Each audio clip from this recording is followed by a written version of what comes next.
what do you bring to the table to help make the Board of Selectmen better? Sure, sure. So I've worked with a number of public institutions over the years professionally. So I'm an investment consultant. We advise pensions, also endowments, foundations, family offices, and allocations into what are called alternative investments, things like hedge funds and private equity. But one of the big areas, as I mentioned, is in the public sector space. One of my clients is actually the state of Connecticut. I worked with the state of Florida, worked with the state of South Carolina. So it's a fiduciary role, meaning that the decisions we make are going to impact retirees, are going to impact individuals that worked at these institutions for their whole lives and are depending on the pension to deliver them what they need for the rest of their lives. So there's a high level of responsibility. Coming with that is a lot of decision making. Decision making is partly qualitative, partly quantitative.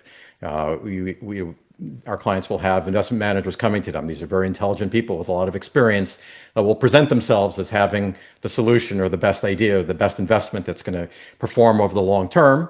Some of them that may be the case, some of them not. And in the role of an investor, you have to ask those questions. When do you go to the document? When do you probe further? When do you believe what they say? And when do you take that next step? What do you believe? What do you press in further? So there's a lot of analysis and decision making that goes into that. So I think that position of having to analyze a lot of information, manage under uncertainty, I think that brings a certain analytical horsepower to this. There's a financial side of it as well. I've studied accounting. I've looked at I've analyzed companies and done things like valuation models and that sort of thing. So from the financial management of it, and I know this isn't a Board of Finance role, I believe I can have that part of it covered. And then just understanding the ultimate responsibility, the ultimate people that it's designed to help, who are going to be the public. So professionally, I think. That's an area where I think I can my background will help me deliver. With Wilton specifically, I've done some different things around the town. So I'm on the board of the Wilton Library, and it's been a great opportunity to see the institution that we regard as the intellectual and cultural hub of the town, and seeing how the library serves the different parts of the community, the seniors, how it serves children, how it serves teenagers. Obviously, part of it is literature. That's obviously what's in the name, but there are many other things the library does as well. So being involved with that has certainly been an enriching thing. And then the last thing I'd mention is just my kids who have been involved in travel soccer. So I see that as a way to just feel plugged into what other parents, other individuals in the community are thinking about. So between the professional side, some of the volunteer work in the community, and just being plugged in, I think I can bring a number of things to bear for the role. Couple of things you said that I just want to make sure. You talked about working with the state, that the state's a client. Any conflict for you then? I mean, you see yourself maybe having to recuse yourself, or is it a benefit? I think for me, I honestly, I don't really see a lot of, I don't see any overlap really. This is a municipal role. The state role is a state pension position. This is a municipal role. None of the decisions that I make here would impact what goes into the decisions that my firm makes as relates to the pension. So I don't see any impact there. I see it more as being having had that level of fiduciary responsibility to a public institution that I'd hope to bring to bear here. And the other thing was you talked about, analyzing things and it sounded like you were kind of, verging into questions of accountability and questioning things when you need to. Mhm. It's been something that we have seen some of, but not a lot this season. I mean, can you reflect on what you've seen the current Board of Selectmen do when it comes to conflict on the Board of Selectmen, whether that's, between one another or with the first selectman? Yeah. How you would handle that? Yeah, it seems that there are a lot of surprises, or I don't know, maybe not surprises to some, but to at least to some of the members of the board, it seems that they were surprised when the Ambler farm lease was in a position to be signed, and then some board members pushed back and said, well, but actually we're concerned about the tenor of the lease, or we're concerned about how the town potentially will be compensated from events that go on at Ambler Farm. And so there were a few sticking points that came up, and it seemed like why did that happen at that moment? It seemed that this was something that had been in the works, or the negotiation of this lease had been in the works for a very long period of time, and something that, at least some of the members of the Board of Selectmen felt that they should have been involved with much earlier. I think also the Board of Finance also felt like they should have been involved with much earlier on in the process. So I would say that's an example of something where probably, and again, this isn't, I'm not reaching out for, I'm not being voted on now for a first selectman role, so I can't speak exactly to the responsibilities there. But that's a place where probably that issue probably should have been brought to the board, either the selectmen or Board of Finance earlier on, so that it doesn't feel like a last minute thing, and it not just makes us look not very operationally on things, but also to the other parties, the friends of Ambler in this particular case. We don't come off very well coordinated in this case. So that was one, and then the fight over the dispute over the filling of the seat in the Board of Selectmen during the summer. It seemed like certain parts for selectmen, some members of the Board of Selectmen were comfortable with it, and then there were others that were very uncomfortable with that sort of thing. And then, something was discovered late that the charter said that it had to be a person of a certain. It just seemed like there were a number of things that were kind of sprung upon late there, much like the Ambler Farm situation, or other situations where the budget from the most recent year was presented late to the Board of Selectmen. It was supposed to come during the winter, and it didn't really get presented till I think it was early April. So I think those are cases where I think maybe just some better communication and awareness between the members of the Board of Selectmen and the first selectman. I'm not pinning the blame necessarily on one or the other. Probably it's just figuring out that dialogue so that the members of the board are aware of what the first selectman is working on at any one time. And if they feel that they need to step in and comment on any of those things, that would be an opportunity to do it, so it doesn't get sprung on them in the last minute. I think part of what I've seen, and again, you're listing some of the issues that have gone on. I know you watch the meetings that have been at the meetings. I guess one, are you sort of shocked at some of the goings on as things have unfolded?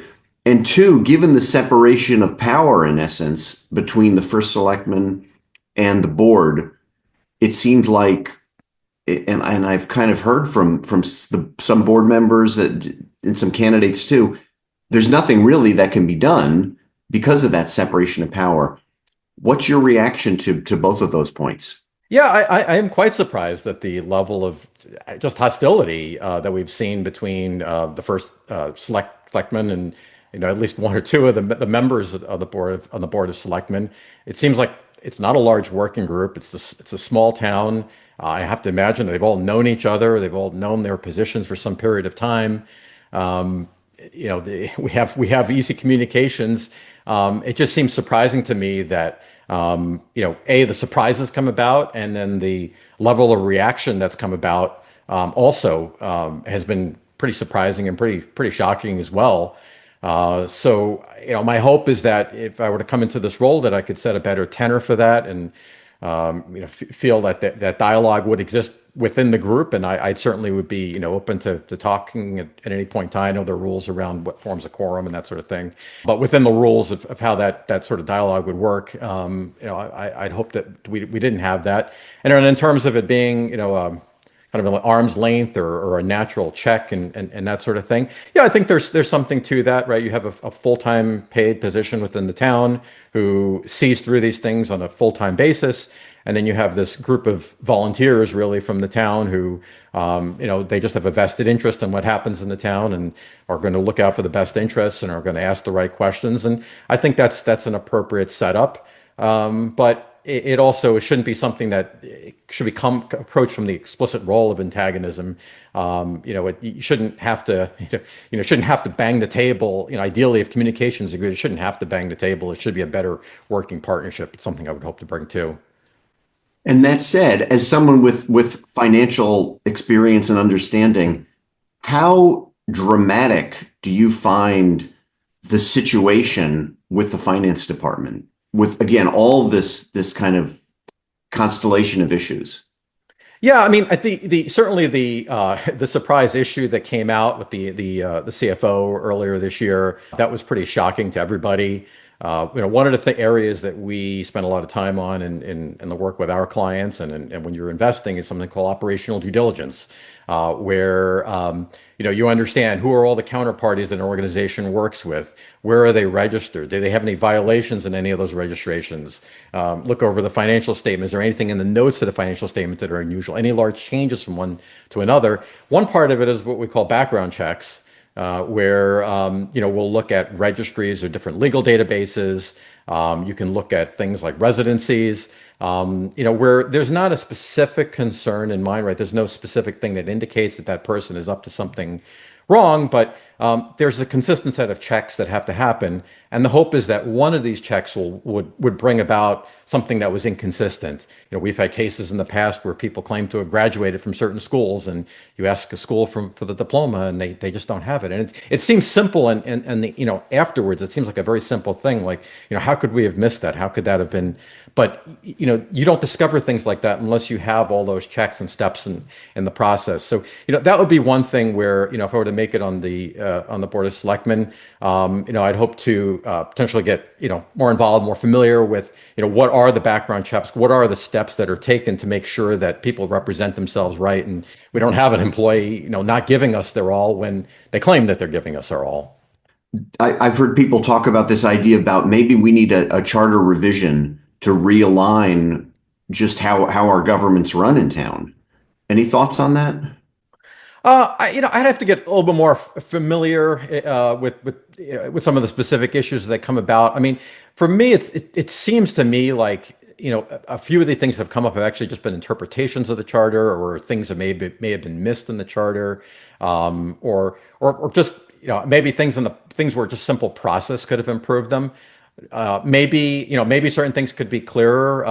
Certainly with the Board of Selectmen seat that came open over the summer, the degree of involvement of the first selectman versus the other members of the Board of Selectmen, maybe that's something that could be clarified more carefully within a charter. Maybe that would have avoided some of the controversy where the first selectman believed that she was entitled to do the work on her own, to look for candidates and present candidates that she thought would be a good fit versus maybe being more sourced directly from the other selectmen. So that maybe is one case where potentially something could be clarified in a charter. I'm generally hesitant to go into documents and change documents. I see documents as long-term guidance and not the kind of thing that should be overly responsive to near-term issues that come up. But to the extent that specific things are identified, then we certainly owe it to the community to be responsive to that if need be.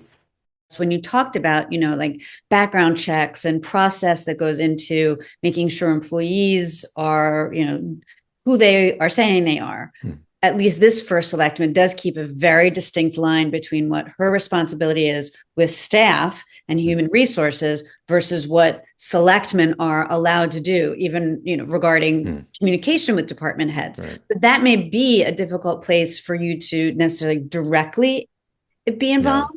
But what are other ways that you would have to, let's say, influence staffing or be more direct about, some of the specific things you're seeing in process and management of town hall? There's certainly a day-to-day aspect of it that only a full-time employee can properly handle. So it makes sense that you have that one full-time position on the Board of Selectmen that has some additional powers that others don't have, just because naturally it doesn't fit that way. So that part of it, I think, makes sense. What I think could be improved is maybe more of a communication of what are the issues that or the decisions that person, that first select person, is working through in a particular moment in time. So if it is a decision on changing the staffing of a particular office, or and I think a lot of the things relating to the town, things like hiring firemen or policemen, or those things are by the existing course of business being discussed.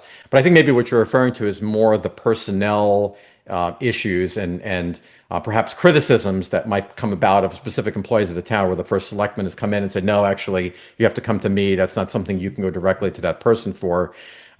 Maybe it is about more of a transparency, more of a dialogue that the first selectman has with the board, so that there's more of an opportunity for them to know what's on the first selectman's mind and potentially have potentially give that sort of impact. But I would be a little bit hesitant to think that that volunteers can really actively manage on a day-to-day basis what needs to be done in managing a town. So I'd be hesitant going too far in that direction as well. What about with regard to the CFO position needing to be filled and that we're hiring a town administrator? There's been a lot of discussion about, do we need a town administrator if we're going to have a CFO? They're both, the highest paid employees. It's two big, chunks of money, over 200,000 for each one. Do you think that we need to dig into that a little bit more, maybe change the approach that we're currently on? Right. Well, look, I think the responsibilities, the specific responsibilities of each, I think we should make sure those are fully well clarified and make sure that they are in fact two separate roles and that it makes sense to have as two separate roles. My inclination is that a CFO really should be, as the name implies, the financial oriented part of it. There is a lot in building financial statements and bookkeeping. To do that right and do it accurately. In my view, that's something we don't want someone. We want someone to have full focus on it and have the right background for that. Whereas the administrator, that really is more of an operational role. And I do think that having having a town administrator does make sense. To have that just pure, keep the train on the tracks, make things run as smoothly as possible within the town hall and within the other departments within the town. So my inclination is that it should make sense to have them separate, but I don't think it's a wrong question to ask, for the very reasons you mentioned, that it's obviously a financial burden on the town. I personally think that having a well segmented, specialized governance, with the right people, ends up strengthening the town, and that there are benefits to that, even with the cost that comes about. But certainly worth having the discussion. I got to ask the question. I mean, about getting back to what you were saying, does Rich McCarty have an unfair advantage for running for the Board of Selectmen? And I want to add to that, how that whole process happened, that his name was put forward and yours wasn't. Well, so the second part of it, I didn't have any inclination or interest, wasn't asked. I didn't put my name forward. So for me, it just didn't come about that I would be put forward for that. On his side, look, he has a long background serving the town, a long professional background that I think makes sense and is relevant to the role. And as a short-term caretaker in that role that popped up unexpectedly, not from our reason or anyone else's, it was just the circumstances in someone's personal life. From my view, I don't see anything wrong with him coming in as a short-term caretaker there. And look, he's knocking doors. He's doing these interviews. He's putting his editorials out. He's doing everything that I have to do as part of the process. So, I expect it to be a competitive election, from here on out with him. I want to touch a little bit more on transparency and accountability. There have been some, executive sessions that Good Morning Milton has questioned as to why they're in executive session. There have been, actually a couple of times that we actually, convinced the town lawyers that the choice to go into an executive session was not a correct one. And so they held the meeting that we had questioned. They held it in open session. Do you think that there needs to be some step up in the amount of accountability and transparency for residents, for the rest of the Board of Selectmen? What's your take on how that has gone and what you would do differently or would want to see if you're on the board? Yeah, the board, and obviously this is running for a Board of Selectmen role here, so I don't want to wade too far into other boards. The planning and zoning is where I believe we are more need for transparency, and certainly our candidates there have made that part of their platform. So if I had to say where we need it, I think that's an area where we definitely could use more in-person meetings, earlier public commentary. And it does feed a little bit into, to some degree, the view of the Board of Selectmen. One of the reasons I'm running is for, is to think about the long-term development of the town. That's more the visionary part of it, right? The operational side, there's the more visionary side. And I think getting more of that public commentary as it relates to, how dense do we want the town center to be and what types of development we want, those sorts of things. So I definitely think there are places where more transparency and more opportunity for public commentary makes sense. As it relates to specific executive sessions with the Board of Selectmen, as it relates to personnel issues in terms of candidates that might be being interviewed for to fill a seat in the Board of Selectmen, or candidates that might be the replacement town administrator. I think there's a place for some degree of executive session in that, just as names are thrown out there and ideas are thrown out there. These do involve individual people. And if names come out, there could be opportunities for people to come in and try to influence things. And so my view is that there is a place for that. Now, when it comes to things like, Ambler Farm lease and some other decisions with the town, perhaps there could be cases where it should be open to the public. I think the premise that the selectman needs to come from is that it is a public sector role. You are there to serve the people. And unless there is a specific reason that you've identified for why getting that public disclosure, getting that potential public input could contaminate the process, could skew the process, could harm the process, the presumption should be that it should be out there in the open. So I'll leave it at that in terms of my view of transparency. Let's talk a little bit about, project management and management of facilities and things like that. Let's start first with the police headquarters. Yeah, I mean, it seems like it obviously has taken longer than many had thought at any particular point in time.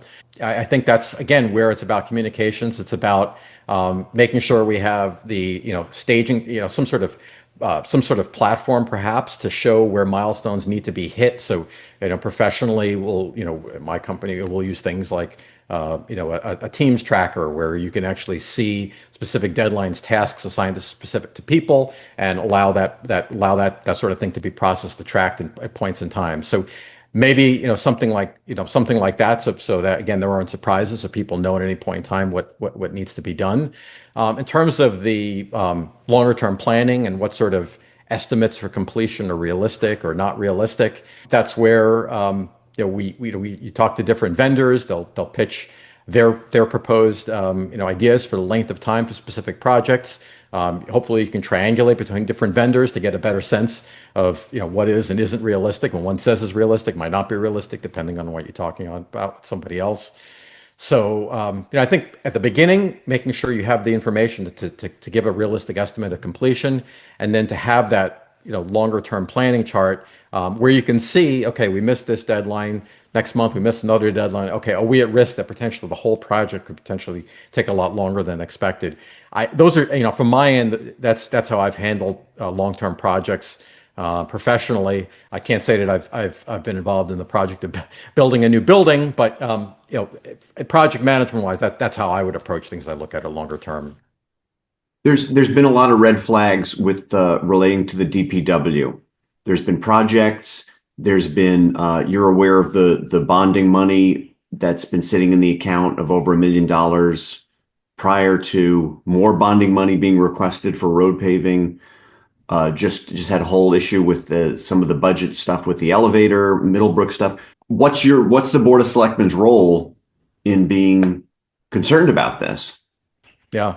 I mean, it's the Board of Selectmen is the glue, right? It's the legislative body. I see it almost as like a triage or a central hub in all of this. You have the biggest top-down view of what the town needs, how those different pieces are going to impact the current operations, how those things are going to impact the longer-term vision that the town tries to build for itself. It'll impact. I think the Board of Selectmen is in the best place to think about priorities and cultural priorities and how we see ourselves as a town in terms of if we had to prioritize things first versus another, police upgrading the police station versus building out a part of a school. There's not necessarily a right or wrong answer there, and each of those different departments obviously are going to have their own specific knowledge. They'll have their take on it. Obviously, they're going to want to promote fix what they think is most important to fix, or build on what they think is most important to fix, and as they should, and that's their role to try to be the best they can be. But I see the Board of Selectmen is thinking about the town holistically and saying, okay, what's best for Wilton over the long term? And hopefully there, the Board of Selectmen can push some weight and say, yeah, we think this project maybe there's a little bit more urgency here than there. So from a prioritization basis, I think that's the case. And then operationally as well, just making sure things run smoothly, and picking and making sure everything gets the funding and gets the attention that it needs. So along those lines, I mean, that's, the capital planning committee. How do you think that committee has been functioning? Do you think that, it's on track? Do you think that how they're approaching things at the moment? This was when I ran in 2023. The $150 million cost was put down for the facilities in the town, and it hit during the middle of that election. This is going to be a very long-term challenge for the town, and that of course happened in the middle of a reassessment year for the town's finances, and so we weren't clear. The town wasn't clear exactly on how the financing was going to come in to support that over the longer term. Um, uh, you know, the, from what I've seen, I think that the committee is comprised of the right people. I think it's comprised of people who are fully aware of the challenges that they're going to have to face over the long term. And I think the steps have been taken so far. I can't point to something specific and say, this is something that's going to, I think is going to derail the process of getting these things addressed over the 10, 15-year period. But obviously we're aware of it, and it's something obviously that's going to be one of the main reasons I'm running, and I think you could argue maybe the biggest challenge the town is facing right now.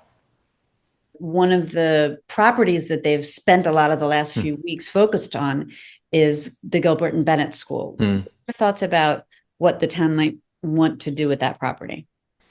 I mean, I think anyone driving by there and seeing it, sees that it's architecturally something that's special, and something that is unique to Wilton.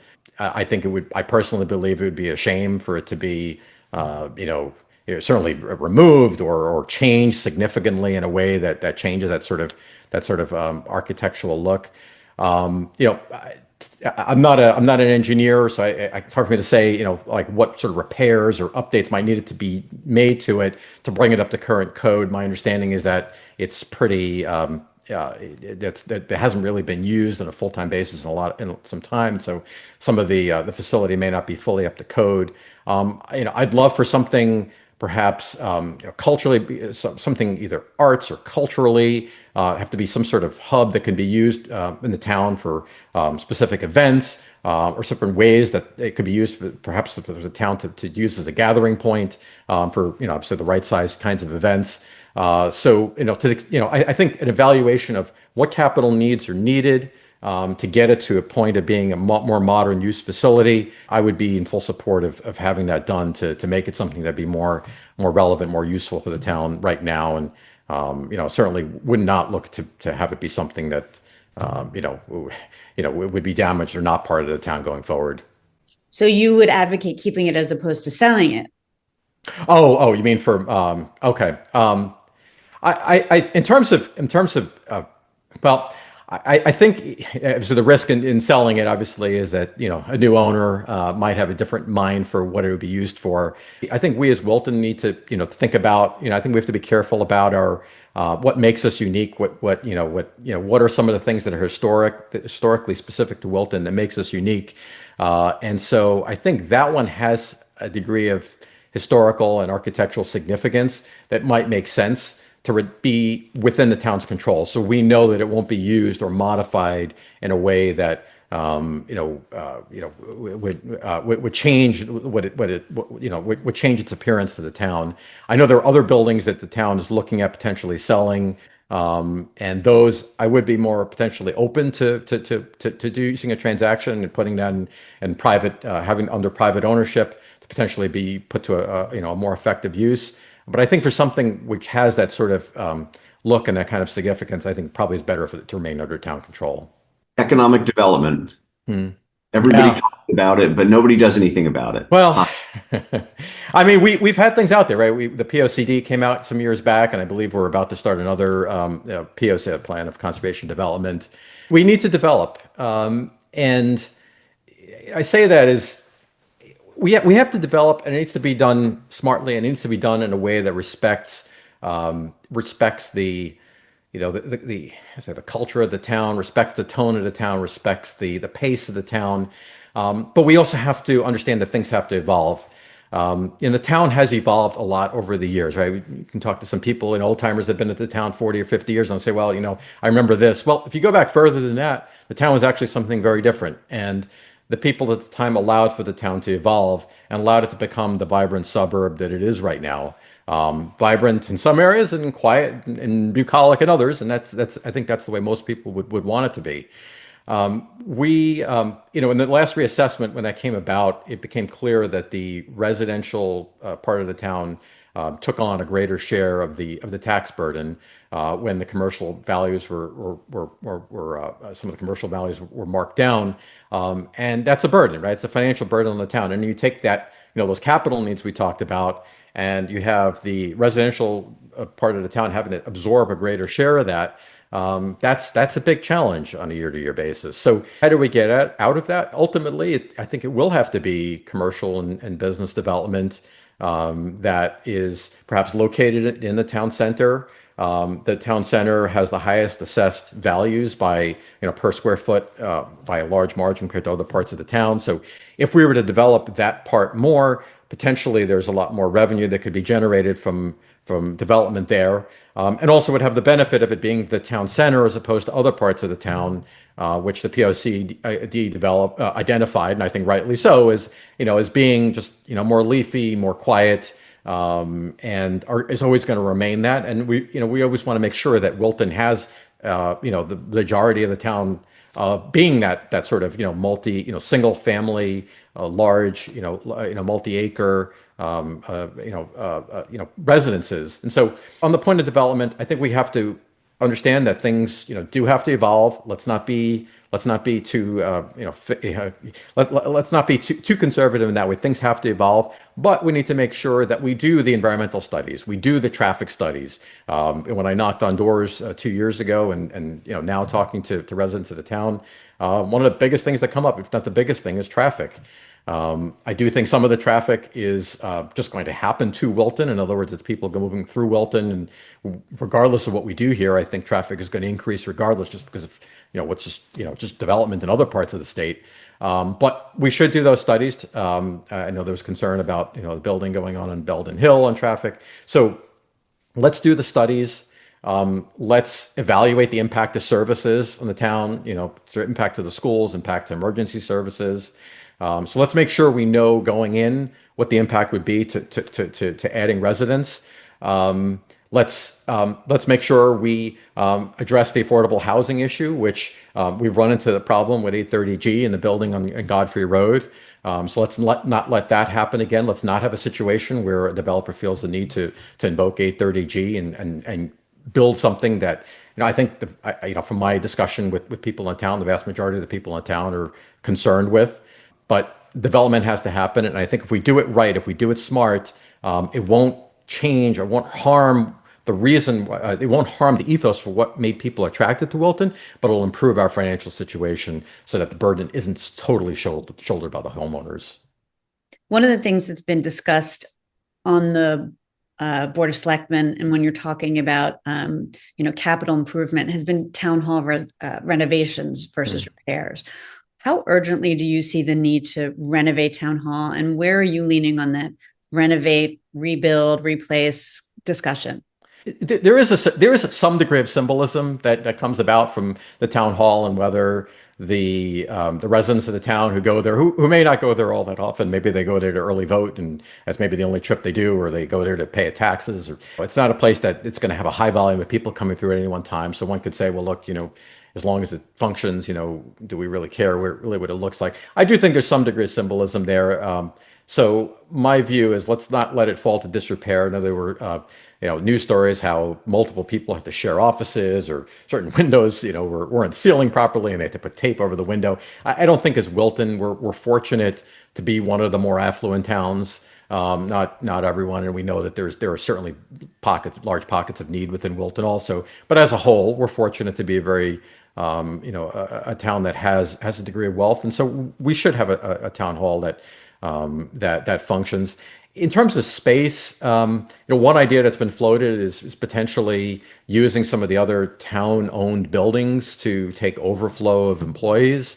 I think that's something that could be considered. I think that's something that could be perhaps more cost efficient than adding a wing or making large modifications to existing town hall. So I would say on town hall, let's bring to code. We shouldn't have any leaky windows, and if we do need more space, maybe we can explore other spaces within the town that could be used for that function. Along the same lines, we've talked about the Ambler Farm lease, but we haven't really touched on the Yellow House and restoration of the Yellow House. There's a lot of discussion about that. What are your opinions on that property? Yeah, I'm not astute on that particular issue. I defer to being on the board and getting more astute on that issue. But right now, I don't have anything on that specifically. We want to move to the $2.6 million in unpaid taxes, and there's been a discussion about the idea of a tax sale. What do you think about that? In businesses, businesses know that and there's always going to be a component of accounts receivable that are going to be harder, and and even in the investing world, very often you make an investment in a fund, and there's a tail piece that the manager can't return to you, and do you have to make this decision? Do you hold out for 100%? And are unclear how long it's going to take to hold out for that last piece to be returned for you from the manager. Likewise, if you're selling, you're going to hold out that every customer is going to finally pay you in the end, or do you take some degree of haircut and move on? My inclination would be to think about what potential haircut makes sense. I'd have to look at data to get a better idea of how other towns operate in terms of what's realistic in terms of coming back versus not coming back. But my inclination would be to take the haircut needed and potentially refocus that operational attention on the go forward as opposed to the spilled milk, which might be near impossible to collect, even if we insisted on all of it. That's my inclination, from my work professionally, but I'm open to learning more as it relates to municipalities. I want to put that in kind of human, real municipal terms instead of haircuts and spilled milk. Talking about the tax sale of properties, residents versus the 2.6 million, which is a hefty amount of money for a town with a budget our size. Explain to the residents what you mean by that. My understanding is that it was 2.6 million in taxes that has not been collected. That's out there. That's on the collectibles. Yeah. Again, I'd have to get more familiar with how municipalities would handle that sort of situation. I don't want to speak off the cuff on that, so I'd hold off on that. One more kind of backtrack question. Again, as someone with a lot of understanding of finance, you're on the board of selectmen, and the first selectman dumps a budget on the table that's got, I don't know, something like it was a 12% increase at that point, and in essence told the board, well, this is the best we can do. You handle it. You figure out where you want the cuts. Yeah, I mean that goes back to the communication and process. That shouldn't be a surprise, and it shouldn't be on a group of volunteers to have to sort that out. The costs have gone up. I mean, there are union contracts that get renegotiated. Healthcare costs continuously go up. We'll continuously expect that to continue to go up. I know one of the reasons, obviously it's something maybe a little bit more specific to the Board of Finance in terms of what is and what isn't acceptable by the town. What could the town potentially shoulder as it relates to that? I would just hope that those potential cost increases are presented as early in the season as possible, and if it is specific departments, that we could bring in those department heads to go through, what are the options, how necessary those specific things are. So, potentially that, my hope is that at that stage we could identify those things so we wouldn't be shocked by them later in the winter or, God forbid, early in the spring, like it was in the past. But I think we have to understand that costs are significantly going up, and obviously it'll be the Board of Finance that ultimately decides what the town can and can't shoulder. But it is just going to be a reality of managing the town.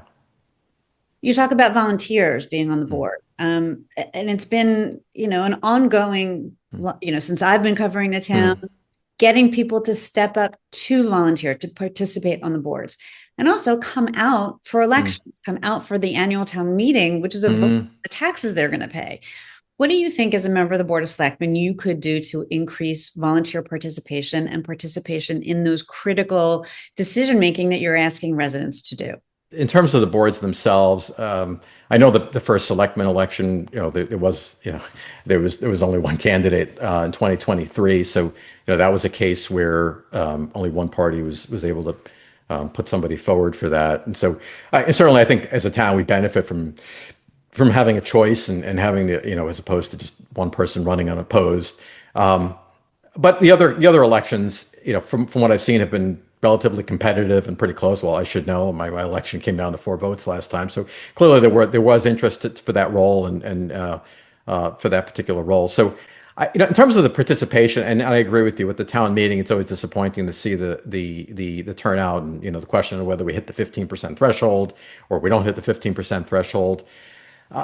Maybe information and getting information out might be a good way. I know the first selectman has been good about, I sent some emails out, I think a couple days ago, to the town communications. So maybe finding a way that gets out to a broader section of the town. Maybe some visuals, signs or traffic, those I don't know what you call them, those traffic vehicles that have signs, electronic signs indicating not just we have the sign on River Road indicating that we have a town meeting coming up, but maybe doing something like that in your town hall or other places, making that more prominent or keeping that up more frequent would hit people driving by, so you can say, okay, here's the website or here's a code I can go to on my phone to click and learn more information. Social media might be a way to make people aware of what the town is doing. What are the decisions being put up on a regular basis. There are a number of Facebook groups that have been set up to handle things ranging from Buy Nothing Wilton to the schools have very active Facebook groups, and for myself being a parent, and I think for other people, it's a way for them to see what other people are thinking about. What are the issues? They're thinking about changing the schedule in the school. Okay, well, I should speak up. I should say something like that. Maybe it's having a bit more of a social media presence or more savvy web presence, so that people in town realize like who's making the decisions, what is up for vote, and if you have something to say about it, what's the best way to address it? Is it an email directly to the selectmen? Is it a comment on a Facebook group? Is it coming to a town hall? I know that's something that the town has discussed different points in time, and there's debate as to whether we get a critical mass of people to make it worthwhile. Is it having people come to the selectmen meeting and having a better forum for them to communicate that? So those would be some of the things I can think about. I'd posit as ideas. Hard to say. I mean, there have been important decisions. 2 years ago, when the recalibration of the taxes were being done, and it was very acutely impactful to the town. You would have thought that would have been the time where more people would speak up, and many people did, but some didn't. So, yeah, those would be some of the thoughts I'd have. Sum it up. What's your 30-second elevator pitch for why voters should elect you to the Board of Selectmen? Yeah, it's three parts for me. One is the basic block and tackling, the operations. Most of what the Board of Selectmen or any board in the town does is relatively unglamorous. It's looking over a contract, approving a grant, deciding on an extra employee somewhere. It's not something that an outsider would see as very exciting, but it's got to be done right and has to be well communicated and done with the right tone. I'd hope to bring that. The second part is visionary. So what do we want the town to really be over the long term? How do we overcome our financial hardships, for the financial hardship of the capital that's needed, and how do we develop so that we don't change who Wilton is and what attracted people to Wilton, but also allow it to grow? And the last part of it, I'd say also is just protecting the values of the town. Obviously, this is a local board position. We're going to deal with a lot of the more mundane things of managing a town. But to the extent any of the things on the national political climate come about, things that might impact Wilton, things like health, things like education, things like tolerance, I would want to be in a position where I could help defend Connecticut's values on a local level here in Wilton. David, thank you very much for your time. Great. Thank you so much.